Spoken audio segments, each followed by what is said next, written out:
War of the Roses is a game that takes players back to the medieval times and puts them in large multiplayer scale battles in a way that pretty much no game has ever done before, and it's really going to, I think, set a new pace for that genre.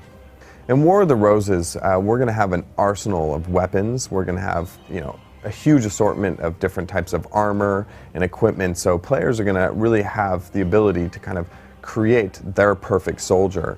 Medieval combat and melee combat has been a difficult thing for a lot of developers to achieve, just by the sheer closeness of the combat.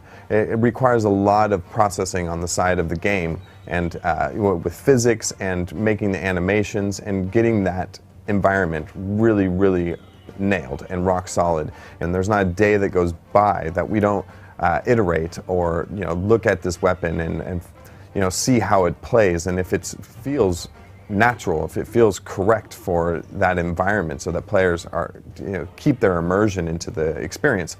For example, a sword swing. Does he pull back his arm far enough and then swing forward fast enough that it makes sense with the amount of damage that he can or does not inflict? So even if you're an archer and you're at a distance from it, you're going to see the combat, players' movement is going to make sense, and that also gives you the ability to predict what's going to happen and be a better archer. So all those elements kind of merge together, and there's this really great synergy for the entire process of the game.